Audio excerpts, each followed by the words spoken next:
अस्सलाम वालेकुम guys, welcome to my YouTube channel. अच्छा गाइस, आज जो हमारा टॉपिक है वो एक्सरसाइज 1.2 से पहले कुछ प्रॉपर्टीज़ हैं, properties of the fundamental operations on complex numbers.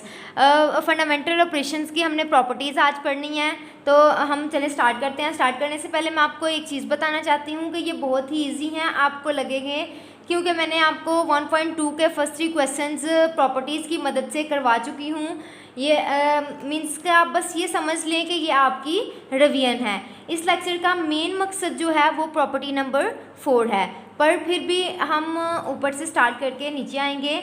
हम 1 2 3 हर सारी प्रॉपर्टीज़ को 1 बाय 1 समझेंगे।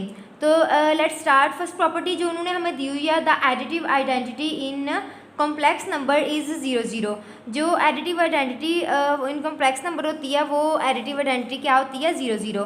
तो आप चाहे 0 0 लिख लें या 0 0 एक पेयर की फॉर्म है ना, चाहे 0 0 लिख लें, चाहे 0 + 0 आयोटा कॉम्प्लेक्स नंबर की फॉर्म में लिख लें, आपका गलत नहीं होगा। तो एडिटिव आइडेंटिटी क्या होती है? 0 + 0 आयोटा।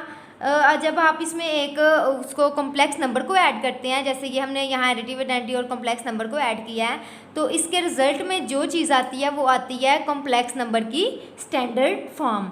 तो एडिटिव आइडेंटिटी फर्स्ट प्रॉपर्टी आपको समझ आ चुकी है। अब हम सेकंड प्रॉपर्टी की तरफ आते हैं। सेकंड प्रॉपर्टी में देखें उन्होंने हमें कहा हुआ है, every complex number A B has the additive identity -a -b। यहाँ कह रहे हैं कि जो भी आपके पास एक कॉम्प्लेक्स नंबर होगा उसका जो एडिटिव वो होगी ना, हमारे पास कॉम्प्लेक्स नंबर की एडिटिव इन्वर्स तो आप जानते हैं इन्वर्स क्या होता है।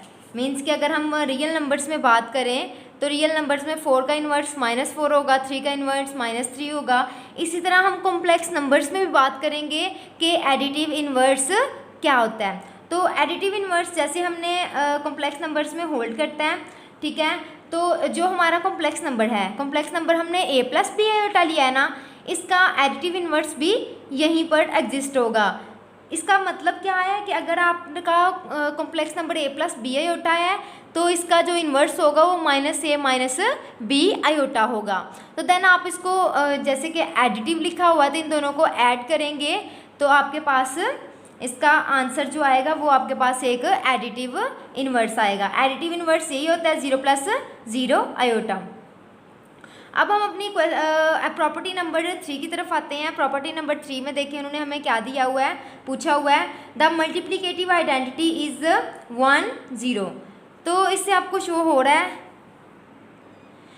कॉम्प्लेक्स नंबर की जो हमने पीछे 3rd नंबर वाली प्रॉपर्टी में पढ़ा कि मल्टीप्लिकेटिव आइडेंटिटी वो होती है 1 + 0 iota is the multiplicative identity of complex numbers.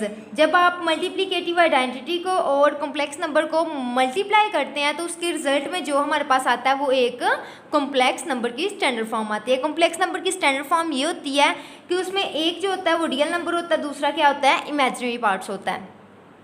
इस तरह हमारी 3 प्रॉपर्टीज़ होगी। अब हम अपने मेन टॉपिक की तरफ आते हैं, प्रॉपर्टी नंबर 4।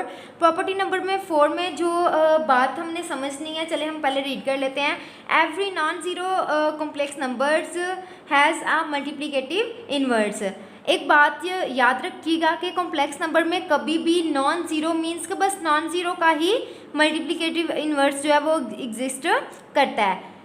अब आप लेट्स सपोज अगर नॉन ज़ीरो का करता है तो इसका मतलब तो यही हुआ ना कि ज़ीरो का कॉम्प्लेक्स नंबर का मल्टीप्लिकेटिव इन्वर्स जो होता है वो एग्जिस्ट नहीं करता। ज़ीरो मीन्स आप यहाँ 0 0 ले लें, मीन 0 + 0 आयोटा। कॉम्प्लेक्स नंबर में तो आप यही लेंगे ना, 0 से मुराद तो यही है 0 + 0 आयोटा। तो चले हम अपने अब ये प्रॉपर्टी नंबर 4 को अंडरस्टैंड करते हैं कि ये कैसे प्रूफ होगी। आप ये देख रहे हैं कि हमने प्रॉपर्टी नंबर 4 स्टार्ट कर लिया। प्रॉपर्टी नंबर 4 में हमने क्या चीज़ फाइंड करनी थी? हमने ये देखा था कि non zero of complex number जो होता है वो मल्टीप्लिकेटिव इन्वर्स में एग्जिस्ट करता है और जो ज़ीरो होता है वो एग्जिस्ट नहीं करता। तो ये देखें, लेट हम कर लेते हैं a + b आयोटा। लेकिन इससे पहले आपको मैं एक बात बता दूं कि यहाँ जो हमने फाइंड करना था, समझना था, वो ये समझना था कि मल्टीप्लिकेटिव इन्वर्स ऑफ ये a + b आयोटा का मल्टीप्लिकेटिव इन्वर्स ये होता है। ये तो हमने देख लिया कि ये होता है, लेकिन अब हमें समझ कैसे आएगी कि ये कैसे आया है? ये समझने के लिए मैं आपको करके बताती हूँ कि ये कैसे आएगा। तो चले हम करते हैं। हमने सबसे पहले एक लेट कर लिया कॉम्प्लेक्स नंबर को लेट करने के बाद हमने इसका, अब आप सोच रहे हैं कि इसका इन्वर्स क्या होगा, मल्टीप्लिकेटिव इन्वर्स। चलिए हम रियल नंबर्स की बात कर लेते हैं। रियल नंबर में 5 है हमारे पास एक नंबर, उसका इन्वर्स क्या होगा, 1/5 होगा ना।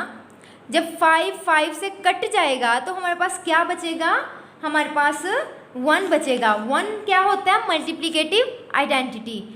जब हमारे रियल नंबर की हम बात करें तो रियल नंबर में 1 एज अ मल्टीप्लिकेटिव आइडेंटिटी काम करता है, लेकिन यहाँ हम बात किसकी कर रहे हैं, कॉम्प्लेक्स नंबर्स की।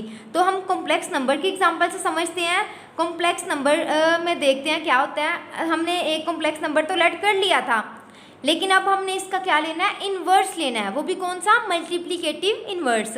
तो जैसे हम रियल नंबर का लेते थे 1/5 लिख लेते थे, उस तरह हमने इसको भी हम लिख लेते हैं 1/a + b आयोटा। लेकिन अब बात हम यहाँ कॉम्प्लेक्स नंबर्स की कर रहे हैं, लेकिन यहाँ तो ये 1 है ना।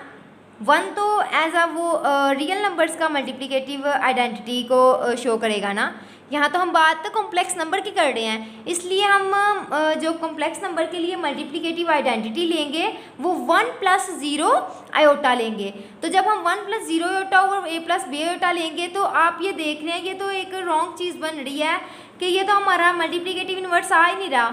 हमने यहाँ क्वेश्चन को सॉल्व करने के लिए हमें रैशनलाइज करना पड़ेगा। क्यों करना पड़ेगा कि जब भी हमारे पास ये देखें क्वेश्चन हो, उसका जब आंसर आए तो वो कैसा आना चाहिए कि हमारे पास एक हो रियल नंबर, दूसरा हो इमेजिनरी नंबर्स। मींस के कॉम्प्लेक्स नंबर की स्टैंडर्ड फॉर्म हमारे पास आनी चाहिए। ठीक है, तो स्टैंडर्ड फॉर्म तो यहाँ बन नहीं रही। देखें ना कि यहाँ 1 + 0 आयोटा, ये ऊपर भी आयोटा है नीचे भी आयोटा है। यहाँ एक के साथ आयोटा नहीं आना चाहिए और दूसरे के साथ आयोटा आना चाहिए। तो उसके लिए हम क्या करेंगे, इसको रैशनलाइज करेंगे।